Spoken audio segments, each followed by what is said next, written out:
Hello, I'm Nicola Roxon. It's a tragic fact that an Indigenous child is more likely to die before the age of 5 than a non-Indigenous child. It's also a tragic fact that there is a 17-year gap in life expectancy between Indigenous and non-Indigenous Australians. The Australian Government intends to change this. We are committed to working in partnership with Indigenous people to close the life expectancy gap within a generation and to halve the gap of mortality rates between Indigenous and non-Indigenous children under the age of 5 within a decade. These goals have been endorsed by the Prime Minister signing a statement of intent with Indigenous leaders and health groups, and recently was reaffirmed by the Council of Australian Governments. To this end, this education program from the Rural Health Education Foundation focuses on 3 initiatives: the MBS Health Checks, the Healthy for Life program and the Indigenous Lifescripts program. Health checks are a traditional public health approach for prevention and early intervention of chronic diseases. They promote a holistic, preventative approach to Indigenous primary health care over the individual's lifespan. The Healthy for Life program is about better health for Aboriginal and Torres Strait Islander mothers, babies and their children, a better quality of life for people with chronic conditions and, over time, reduced incidence of adult chronic disease. The Indigenous Lifescripts project, available later this year, will help professionals and patients to address lifestyle risk factors for chronic disease. These health checks are available for Indigenous people across their lifetimes, from the youngest kids to elders. These initiatives are 3 among many that the government is promoting to tackle Indigenous health issues head-on, including a strong focus on child and maternal health services and building an Indigenous health workforce for the future. I trust this broadcast will be of interest to you all because it's health professionals like yourselves, from GPs, nurses, pharmacists and social workers, through to Aboriginal health workers, occupational therapists and others, who are integral to the implementation of these initiatives. It's you who will make them happen, and I wish you well in your efforts. Thank you. Nicola Roxon, the Minister for Health and Ageing, and hello, I'm Norman Swan. So welcome to this programme Across the Lifespan, Aboriginal and Torres Strait Islander Health Checks and Lifescripts. And on behalf of everyone here, I would like to acknowledge that we're meeting today on the land of the Wango people. The Wango people are the traditional owners of this land and form part of the wider Aboriginal nation known as the Eora. We also acknowledge the elders and descendants of the Wango people. That 17-year gap in life expectancy that the Minister mentioned between Indigenous and non-Indigenous Australians is well known. But what's not known is that many years of the gap are actually quite easily closable if we intervene early in the determinants of particularly cancer, diabetes and coronary heart disease. Lifescripts tools and the suite of Aboriginal and Torres Strait Islander Health Check MBS items facilitate this. So in this programme, we're discussing this suite of Medicare items that are available to GPs to provide voluntary health checks or health assessments for Aboriginal and Torres Strait Islander people. They are the Child Health Check, which is item number 708, an annual health check for children from birth to 14 years. The Adult Health Check, which is item 710, available every 2 years for people aged 15 to 54. And then there's the Older Person's Health Check, items 704 and 706. That's an annual health assessment for people aged over 55 and over. The aim of these items is to ensure that Aboriginal and Torres Strait Islander people receive primary health care matched to their needs. Lifescripts tools assist GPs and health workers to provide advice to people on how to manage the lifestyle risk factors for chronic disease, getting off smoking, poor nutrition, alcohol, physical inactivity and unhealthy weight. We are coming to you across Australia through the Rural Health Education Foundation's satellite network, and as usual there are a number of useful resources available for you on the Rural Health Education Foundation's website, rhef.com.au. Now let me introduce our panel to you.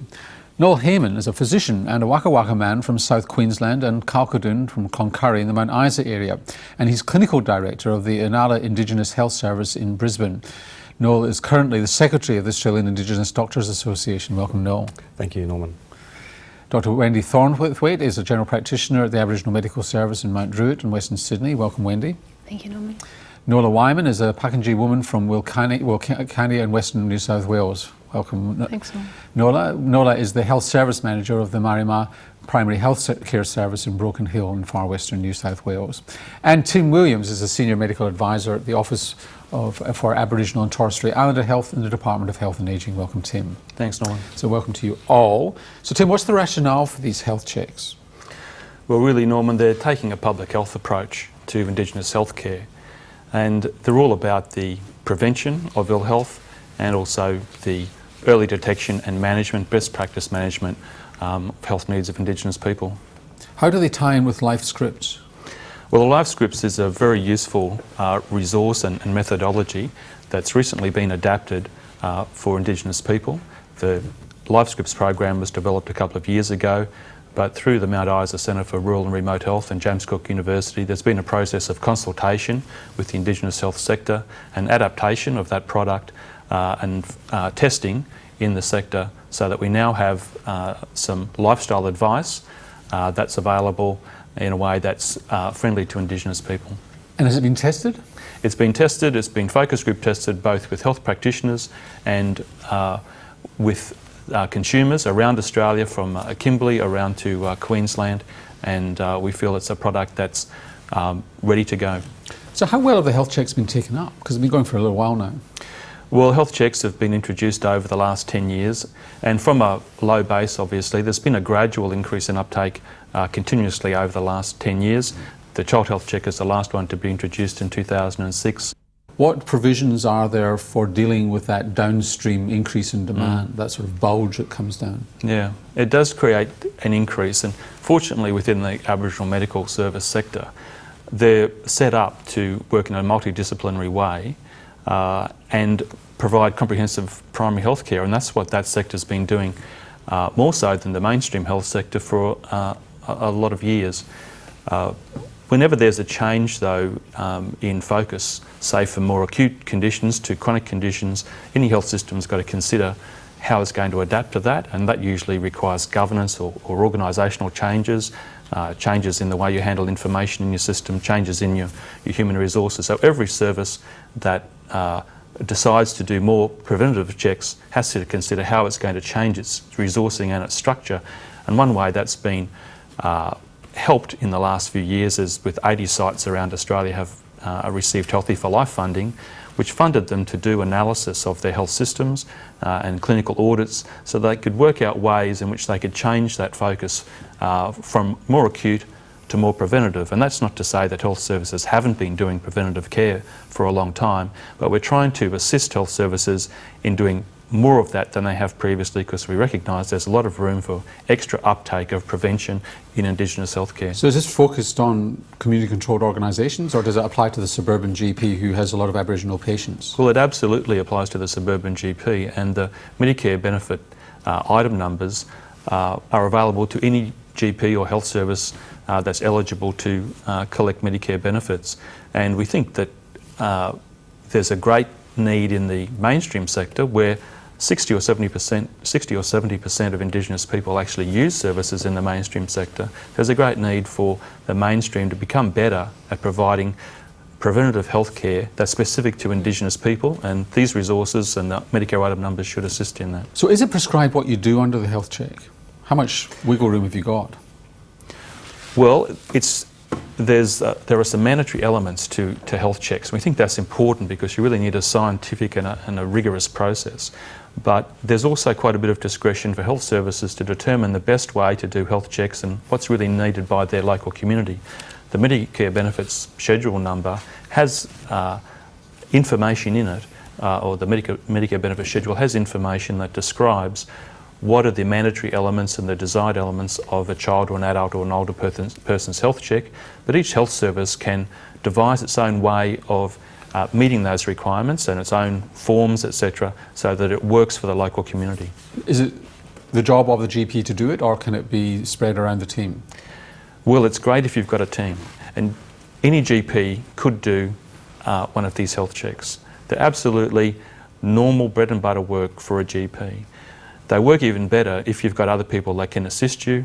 Aboriginal health workers, for example, are a great resource, not just for liaison with the community, but for their technical skills that they bring to doing health checks with Indigenous people. But Aboriginal health workers, practice nurses and GPs all have a role to play in providing these sort of preventative health checks. Nola, what's been your experience of them in your service? Our experience, we've done them for over 12 months. And certainly what Tim's saying, the multidisciplinary approach to actually doing these is much more beneficial. it's not just about the clients having a relationship with the GP, but also the other service providers within your service.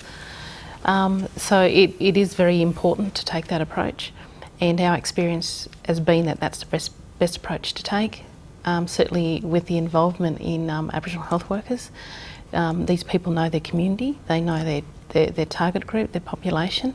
What sort of tooling up have you had to do for the bulge in service requirements that follows discovering, you've got more people with diabetes inevitably or hypertension than you thought you had? Yeah. Certainly skilling up of registered nurses and Aboriginal health workers around the areas of diabetes and things like brief interventions, and using those tools to, because if you do uncover an illness like diabetes, you just don't uncover it, you actually have to follow that up. And it's very important for these workers to have the skills so they can actually do that. And so have you given them the health check? Have they had the health check themselves? Oh, absolutely, yes.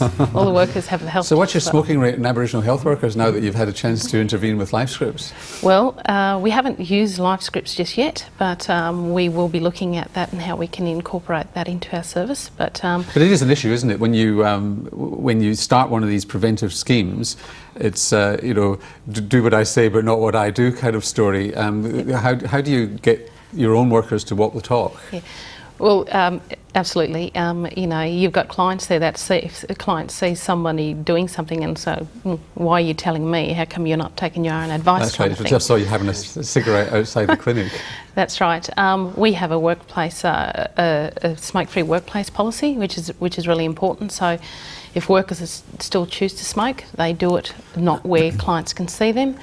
Also, there's no point in saying, look, we need you to give up smoking unless you've got something for your workers to go into. So we've also developed a smoking management program, which clients can go into as well as staff. Yeah. Norman, our service must be unique because we have just over 20, only a little service, but there's no professional that actually smokes. Fantastic. So, health workers, nurses, doctors. I mean, it just makes it so much easier to say, I've done this and here's how I did it. Yeah, so but you're slightly different. You're not a community-controlled organisation. No, I'm actually a mainstream health service, but I do act on the philosophy of community control because I have health workers, Aboriginal health workers and Aboriginal nurses, and so I very much, based on the philosophy. But in my mainstream health service, it's actually quite a large community health centre run by Queensland Health. And when I first started working there was only 12 Aboriginal people that they could identify accessing the general practice unit. That was back in 1995. Now we have over 1,000 Indigenous doctor consultations a month, so about 12,000 a year, as compared to probably less than 100. And how have you got to that point? I did focus groups with the community and see why they didn't access the centre, and then put in an intervention. And some of the things were very simple about not having an Aboriginal face in the centre. So I wrote a proposal and got funding for a person to work in the centre. It actually ended up being an Aboriginal nurse who's still with me now, and she's our nurse unit manager. And what sort of impact have you noticed from doing the checks? I mean, have you seen a spread-on effect? Yeah. Look, they have been very beneficial, not only picking up undiagnosed diseases like Nola was talking about, like diabetes, hypertension. Give me some examples. Well, I had a 20-year-old come in recently, for some other problem, and we did a health check and his BSL was over 20. So, and to follow that guy up, and he was coming back each week to, so we can gradually implement medication, and after a month he's feeling fine. And it's good to see that on his smile on his face. So now he knows why he was feeling crap. Yeah. He said, oh boy, we should have known this. He probably would have had it for a couple of years. So he talks to his mates and they start coming in too. And not only that, our health worker, an Aboriginal guy who's the local guy, knows he runs the football. So, so a lot of his footy mates come up for a health check. So in fact, we're probably pretty unique too, because most of our adult health checks, 45% coverage of males, which is, I think, quite high. And me being an Aboriginal doctor, a nurse might ask them, or the health worker, and they'll say no. They come and see me, then I tell them the benefits of a health check, and because I'll know most of their family, and I'll say, well, so and so's got diabetes, we should check it, and they're quite happy to have the health check. I suppose the situation, Wendy, is that you do a lot of this work now, and it will change your workload in 3 years' time. It might be a busy 3 years, but it will change it in 3 or 4 years' time. Exactly. That's what we're hoping for. You've had more recent experience of it. You're really just gearing up for this, aren't you? Well, at our service, it's an Aboriginal medical service, community controlled. We have had Aboriginal health checks being done for quite a number of years now, but it's been a slow and ad hoc process getting it started. And then as we actually got a mindset change at the service, really organisational commitment down to patient enthusiasm through training of staff, promotion and structural changes, we've been able to implement. What sort of structural changes? Well, we had to build new rooms so that the Aboriginal health workers and nurses could do interviews with patients.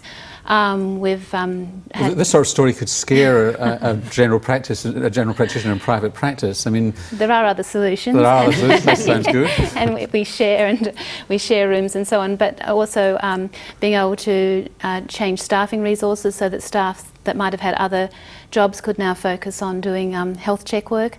We never had an appointment system at the Aboriginal Medical Service for the general practitioners. We've really had to implement an appointment system to do adult health So the checks three of you are and child health describing checks. the barrier is probably the least of the barriers from the sound of it is people turning up for the health check. It's actually the system being welcoming and also prepared organisationally. Just an added comment, Norman. I mean, we're talking about the benefits of a health check, but there's also financial benefits. Because of bulk billing, I've been able to actually employ more staff to actually help with that. Oh, really? So I'm employing another child health nurse, a dietitian, so we can actually, if some person has a chronic disease, we can do other item numbers, a GP, MP, a management So you've actually plan, increased your capacity. and team care arrangements, so we can actually refer someone with chronic disease to, a dietitian, physio, and so forth. So, and I've got the luxury of being in a community health centre, so I can actually refer to other physios and OTs and so forth. But you've also got the luxury of being in a major metropolitan area. You haven't, Nola. What sort of impact But sometimes, that's easy to say that, but sometimes you can be service rich but access poor when it comes to Aboriginal people. Yeah. That's true. So have you found that benefit too, in terms of you've got more cash flow to actually increase services? We sort of don't sort of, how do you say it, rely too much on the Medicare item as such, because we've only just started, the 12-month worth. The organisation itself has been doing health checks. They've done over 600 people across 4 communities, 2005, 2006, which was not Medicare claimable.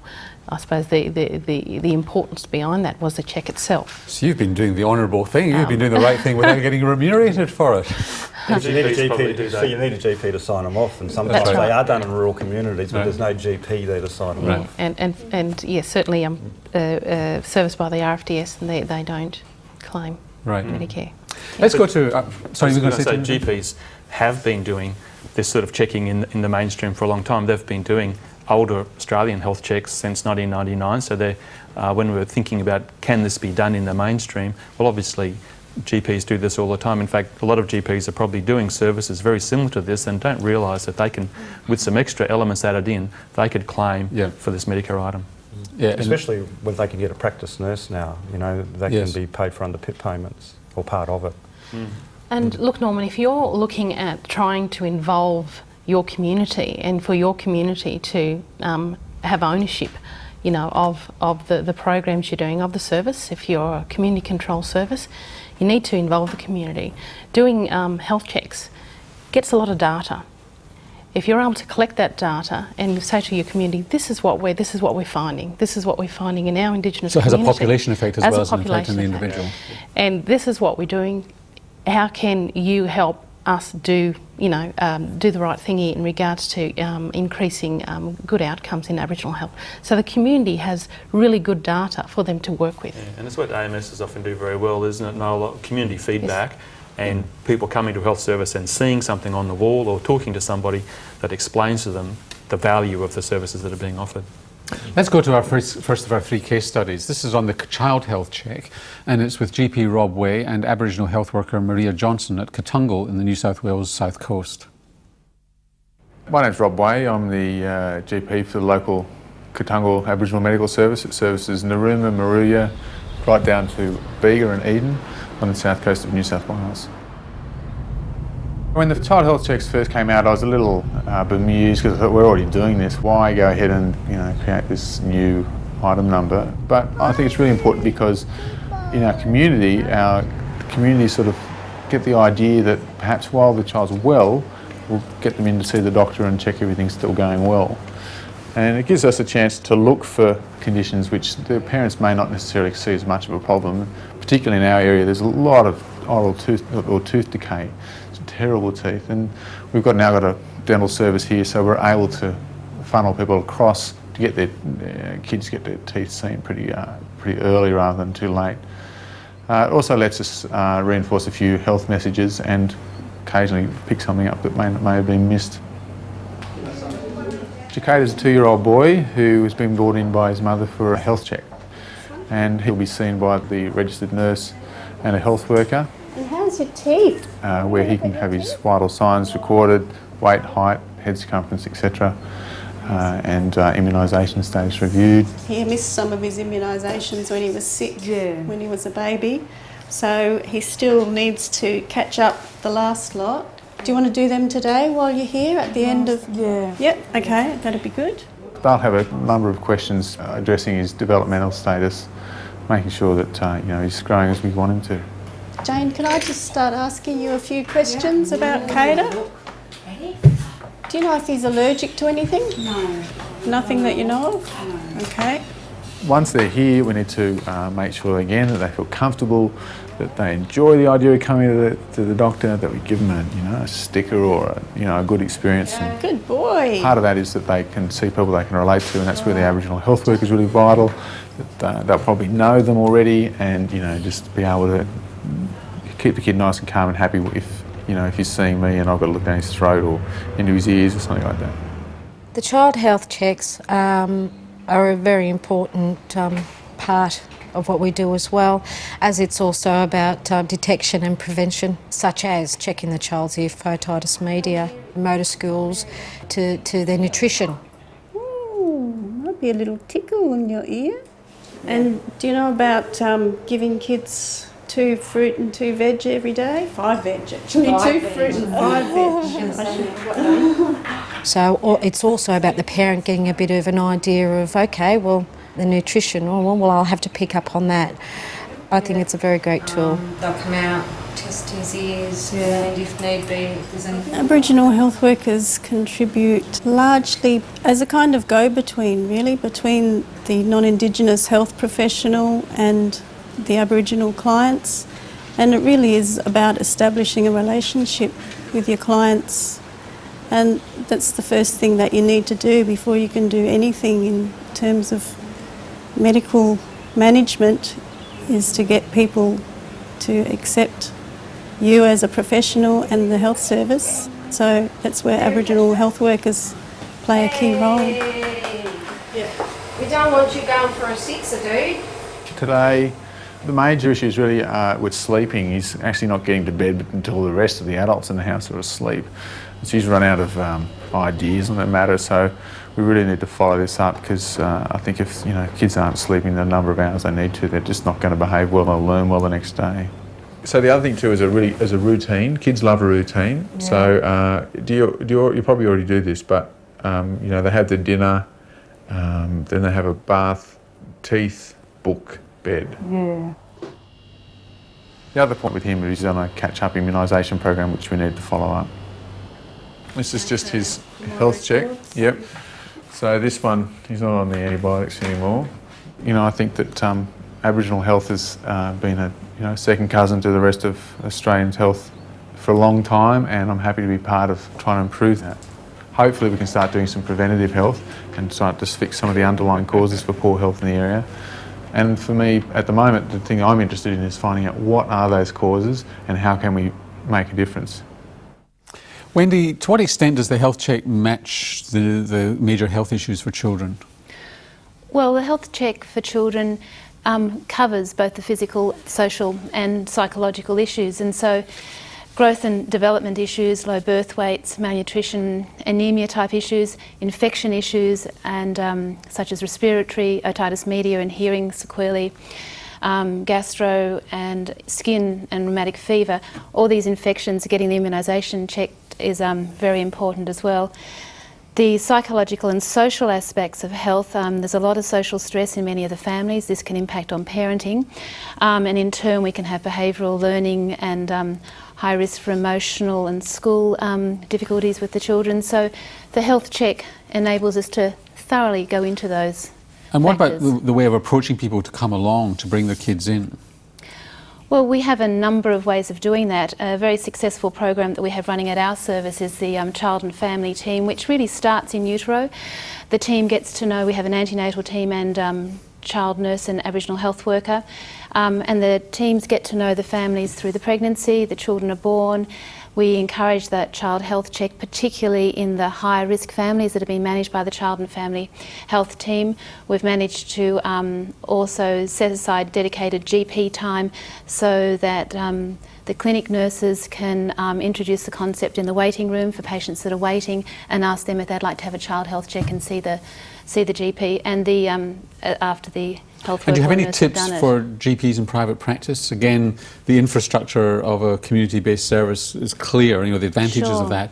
And Sure. you might feel a bit lost in this if you're a GP in private practice and you want to do it. Any suggestions, anybody, for how GPs might do this? Sure. Well, first of all, it's knowing who your Aboriginal patients are. That's a very important thing. Having posters and promotional So just material. on that, if you've never registered your Aboriginal patients or Indigenous patients, what's the right way of doing that, no? Well, we have the question that's asked by the ABS. So there's a standard question for Indigenous status.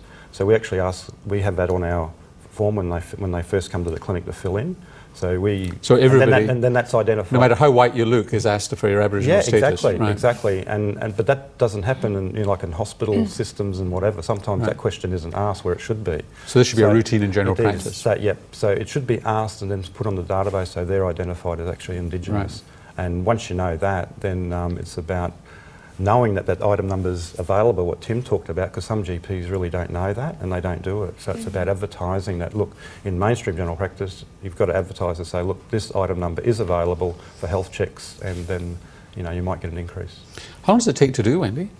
Oh, it varies so much. I mean, sometimes it's just as straightforward as a 4-month baby check where you would be as thorough, you know, if there's no major issues. Sometimes it takes a long time, and it's particularly important that, in fact, if it does take a bit longer, that there is that chance to explore the home and environmental issues, and that's done. And when that's done with a nurse or an Aboriginal health worker who really have the time to spend with the patient more than the GP. What do you do, great. for example, if, and again, this is another issue of general practice, is let's say you have a child where you might do some very or just looking at the child, you think there are some developmental issues and the child needs a proper developmental assessment, or Griffiths or something like that.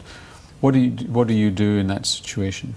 Well, working at the Aboriginal Medical Service, I'm very fortunate. If we do pick up that there's a concern, the GP will do a more thorough assessment. Particularly, we have a paediatric GP that works at the practice who we would sometimes send those sort of children to, but we've also got many services located at our Aboriginal Medical Service, such as paediatric, speech therapy, ENT, So that we can done. refer to. Yeah. Yes. Similar in our service, we're lucky to have access to an advanced fellow in paediatric training. So she does a session a week for us, so all those difficult cases we can actually refer So to in your her. Griffiths time. And a child health check, for example, can take quite a while. It might take half an hour, it might take over an hour. And sometimes you really can't complete it just in the one visit. And the parent, if it's been done opportunistically, the parent may not really have the time to stay there, but at least you've started, you can complete what you can, get the parent back, and at the time you complete it at a future consult, you can claim the item number. So you don't have to do every bit of the child health check with, you know, the first time you see the patient. So you're allowed to then go on to say an enhanced patient care item if the child's got some multiple problems and you need to do a bit of a plan for them? Usually that needs to be done on a separate day at a separate item number, but it's definitely the case that you'll often pick up in a preventative health check some complex problem or some chronic disease in an older person that it's really worthwhile doing one of those GP management plans and getting the patient back and talking all that through, and often talking to them about the resources that are available within your own health service, within your own multidisciplinary team. But you can do it with a toddler as well, he doesn't have to be an older No, that's person. right. And do you use a pro forma? I mean, are there standardised forms that you use? We use standardised forms that our service has developed between the Aboriginal health worker and the GP. Let's go on to our next case study. This features an adult health check, and it's with Peter Sharpe, a general practitioner, and Aboriginal health worker David Blucher at Woononga in the ACT. My name's Peter Sharpe, and I'm the Medical Director of Woononga Niminijar Aboriginal Health Service here in Canberra. Woononga Niminijar means strong in health in the language of the Wiradjuri people of southeastern New South Wales. If we're going to make improvements in Aboriginal health and in Aboriginal people's lifespan, we need to find their diseases early and treat them aggressively, and that's the aim of the adult health check. By doing a comprehensive check, we are likely to pick up things which we would not pick up when people come in presenting with a simple diagnostic thing which we would then treat, and that'd be the end of it. Hi Lily, how are you? Thanks for coming in for your health check. Yeah. How's things today? Good. Yeah? It's very much a nurse Aboriginal health worker based system, so they can be taken to the examination room and spend 30 or 40 minutes with them. Get through there, thanks. Thank you. Okay, so today we'll be doing your adult health check. Okay.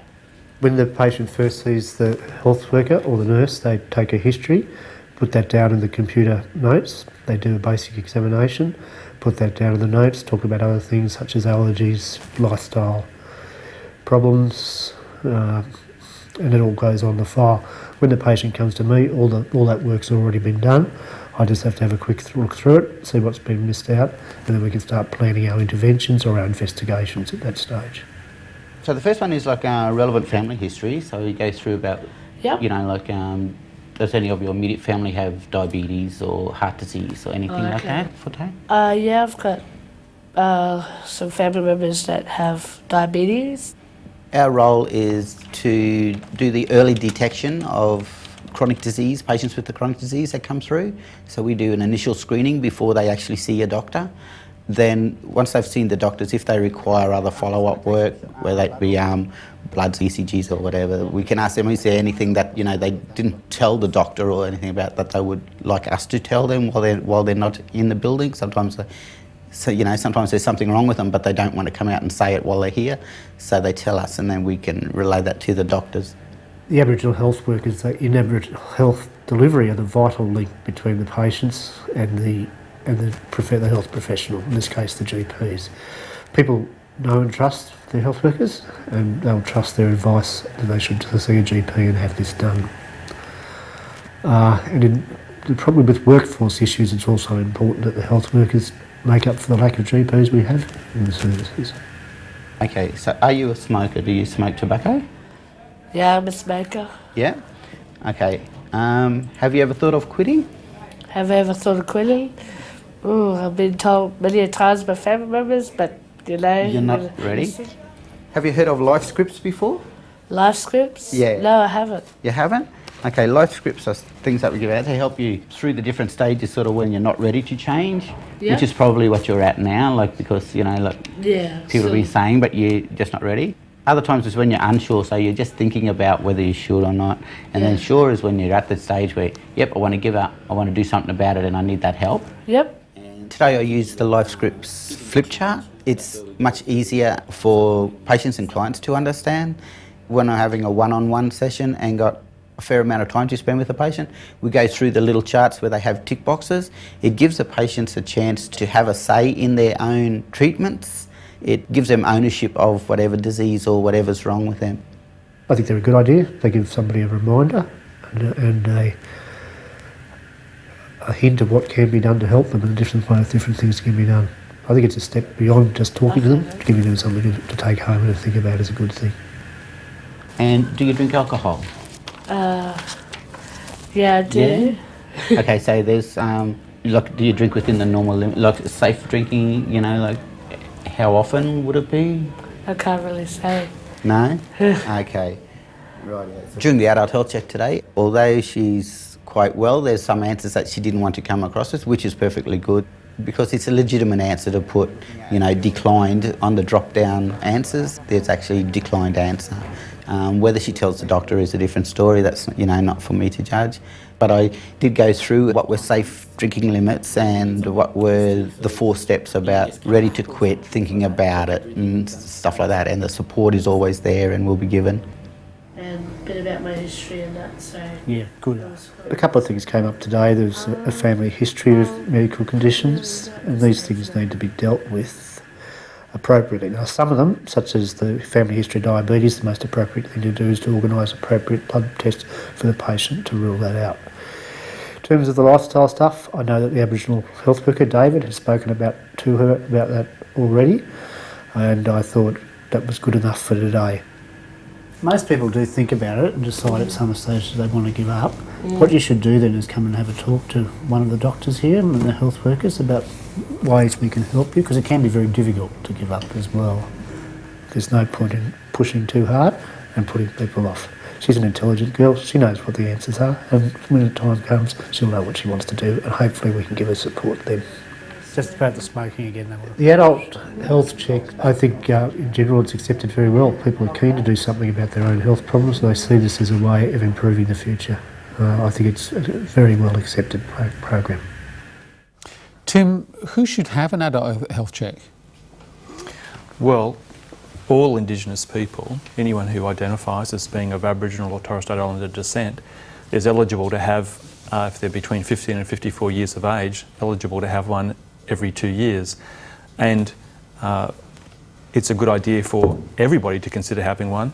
You don't know necessarily that there's something going wrong with you until you've had a check, as Noel was pointing out before. And I think that people shouldn't feel that, well, I'm okay at the moment, I don't need that. This is all about prevention, and so I think everybody should take advantage of it. So Nola, do you prioritise, or do you just take anybody? Thank you very much, you come in and have it done. No, definitely. The Medicare item 710 is 15 to 54. So knowing our population list, we're able to get up, you know, give me all Indigenous people from 15 to 54 and spit it out and start targeting those people. So what do you do with the information once you've got it? Well, the health information, obviously at the end of each of those checks, each of those clients get a summary. The last station, as we call it, because we do it in a sort of an event approach, is the GP. The GP does a whole summary, and then the next step would be, if these clients, we pick up anything, and we need to put those people on a care plan, and the GP makes that call. With our health checks, we've gone a bit further. We've actually got ethical approval because we're going to do some research into the health checks. So we've just analysed our first 100, and things that come up. Smoking, for example, was 57% in that 15 to 54 age group. 57%? 57%. And I did a survey in 2002 in Inala with over 300 Aboriginal people, 15 and over, and it was 57% then. And I think that's why it's been great that the Commonwealth Government has just announced $14.5 million over 3 years to actually address smoking in the Indigenous population. So that's 57 compared to 19 or 20%? Less than 20, yes. Yeah.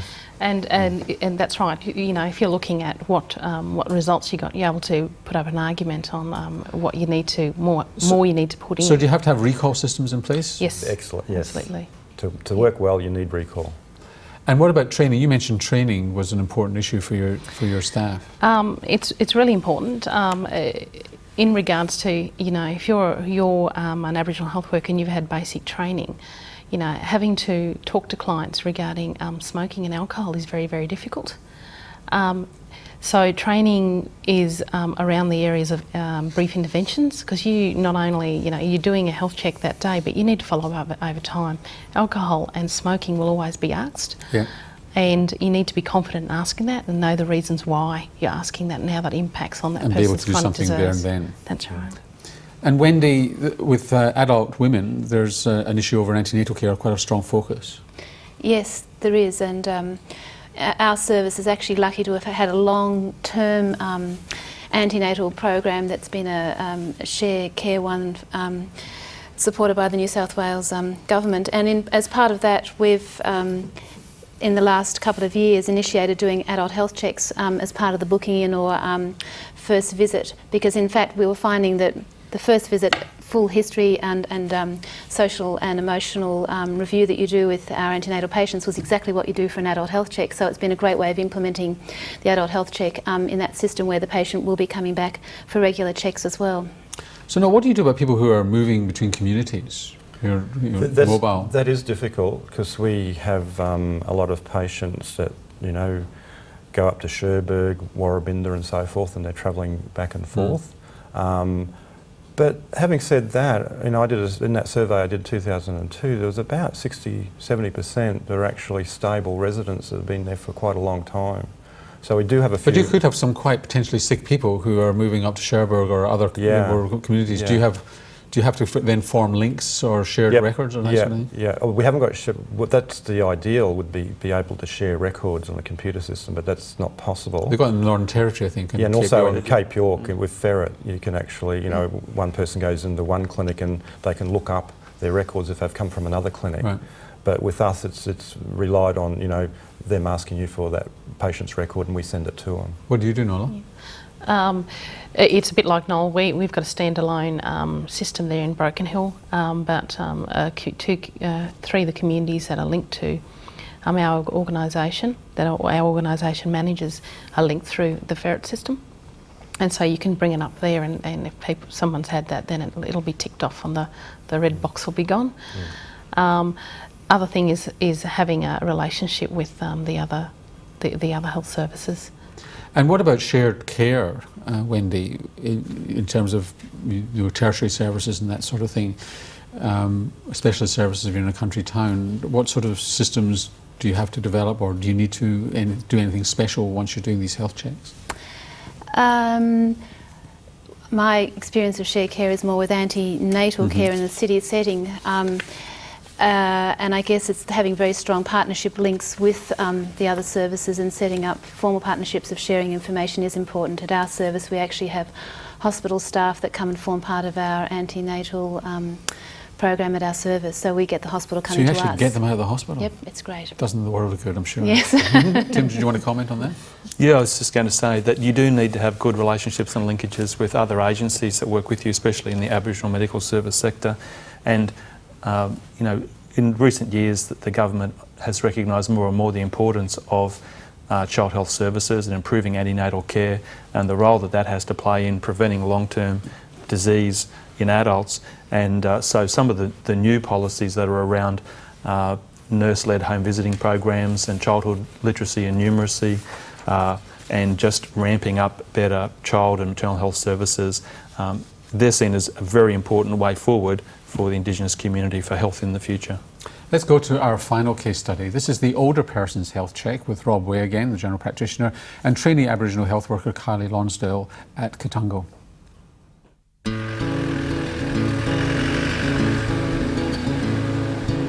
Auntie Hazel is an elder of the community, has come in for an over 55s female health check, which is run on a yearly basis. For me, the older person's health check gives me an avenue to get somebody in to see the doctor that's non-confrontational. Come in when you're well, get your health checked, and we can prevent anything happening in the future. And I usually keep it nice and friendly, and we're just going to have a chat about whatever might be important for your health. Good morning, Katungo, Kristen speaking. Normally, a patient will perhaps be contacted by the staff through a mail out, and so they'll ring up, they'll have a contact with our reception staff who are Aboriginal, and then they'll meet an Indigenous health worker, maybe who might come to their house and to start a at-home health check, or they might see one of our nurses or a member of the Healthy for Life team. Hello Hazel, my name's Nicole, how are you today? Very well, thank you. Hello Hazel, have a seat. Oh, hello, how are you today? Good, thanks. Health checks for us are still an evolving process. They spend 45 minutes with that person, either a health worker or a nurse. At the centre base. Would you like to do that? The nurse or an Indigenous health worker enters the information into Medical Director, which we use, via a sort of a drop-down tab menu, and that is saved as a letter in Medical Director. And so when the patient comes through to see me for a 15-minute booked appointment, so we can do a patient an hour in this way, then I follow up on any issues that are brought up from the health check. Is there anything you can think of relating to your health? No, the only thing that happened with I had that slight car accident, and that's what with my eye. With your eyes. Yeah. Just a little bit. It's 4.98. It's really good. The role of the Aboriginal health workers is really important for getting people through the door and making people feel comfortable in the situation.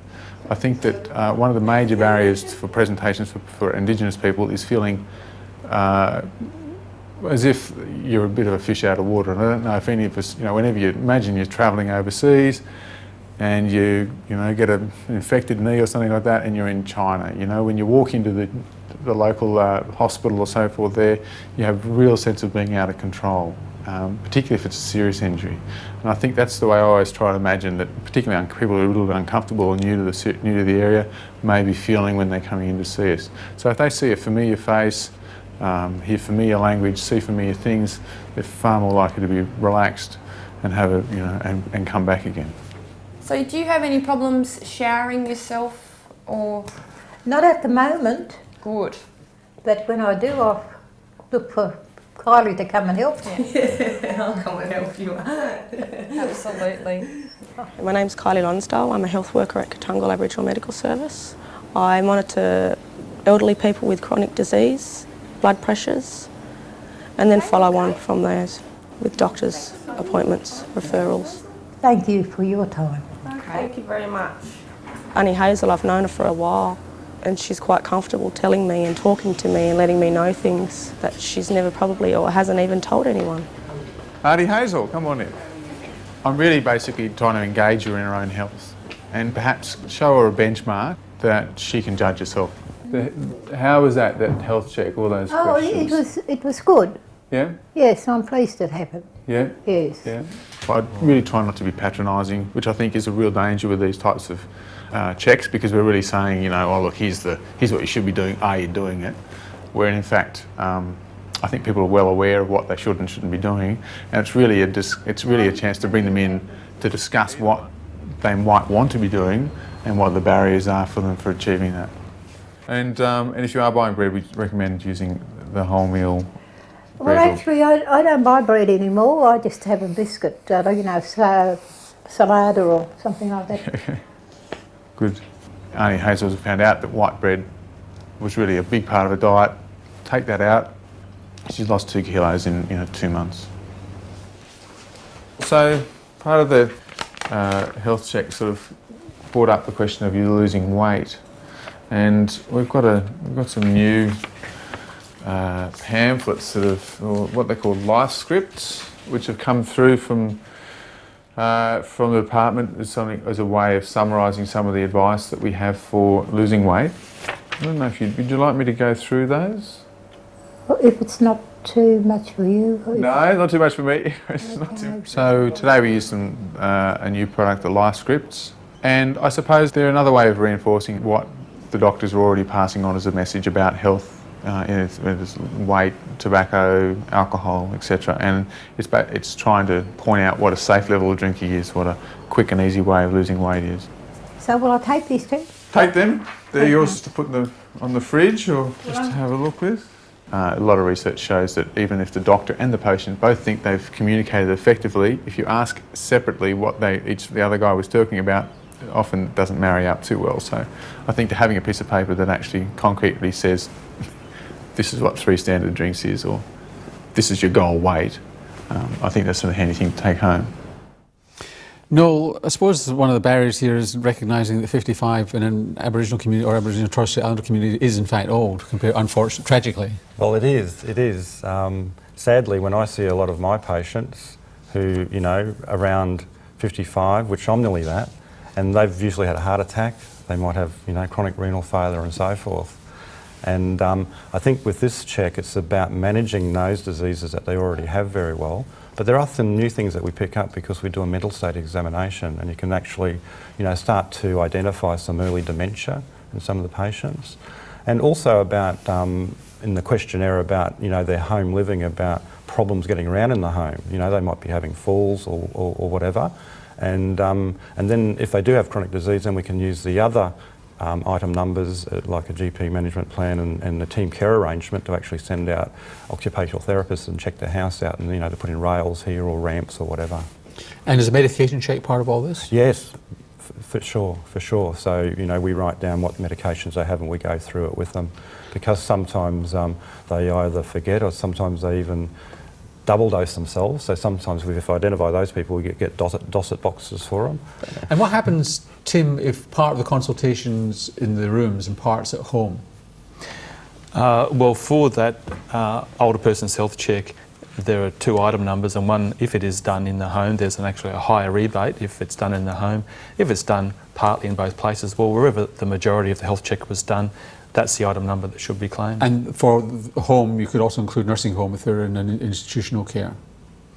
There are other item numbers that also apply to checking people that are in residential aged care, which might be more appropriate than the one that for the usual community living patient. And you feel it's doing good, the check? Yeah, and we've got a fairly good coverage of our older people, probably about 40% that'll get that check done. And we find them very beneficial. Fascinating. Well, obviously a great project. The lifestyle scripts will be out soon, coming your way. What takeaway messages have you got, Tim? Well, I would say the MBS items are there, the lifestyle, the Lifescripts resources are there, and the Indigenous patients are there with extra need over and above other patients in the community, and I hope people start to use all those resources and offer that to their Indigenous patients. Nola? Take-home message would be that, I suppose, a word of advice to people who are going to take these on is needing to know your Indigenous community and the importance of Aboriginal health workers. Wendy? I'd be pushing that it's an organised, proactive, preventative approach that's so much more effective in health management than the old reacting to every crisis in health that came along. No? I just believe Aboriginal and Torres Strait Islander health checks across the lifespan are a very useful tool in improving health outcomes for a disadvantaged population. And just ending where I started, 17-year life gap. If you could actually stop smoking in a 20-year-old, a 20-year-old woman, then you're going to save 14 years off that 17-year gap. That's if they're smoking 20 a day. If they're smoking more than 20 a day, it could be up to 19 years you save by stopping smoking. Get their cholesterol down, you probably get 3 or 4 years. Get their blood pressure down, you'll get 6 years. You'll get them to live forever if we just keep on going like this. So thanks all very much. I hope you've enjoyed the programme. If you're interested in obtaining more information about the issues raised, there are a number of resources available on the Rural Health Education Foundation's website, rhef.com.au. If you'd like to obtain copies of the resource kit for Aboriginal and Torres Strait Islander Medicare health checks, it can be ordered from the Government's Department of Health and Ageing, and that's at resource kit, one word, at health.gov.au. Or the Lifescripts kit for Aboriginal and Torres Strait Islander peoples can be ordered from the Australian General Practice Network, what used to be called the Divisions, at agbn.org.au. Don't forget to complete and send in your evaluation forms, and please register for CPD points by completing the attendance sheet. Our thanks to the Department of Health and Ageing for funding this programme, and also to the Katungal Aboriginal Medical Service and Wananga Minchia Aboriginal Health Service for their cooperation producing the case studies for the programme. But thanks also to you for taking the time to attend and contribute. I'm Norman Swan. Bye for now.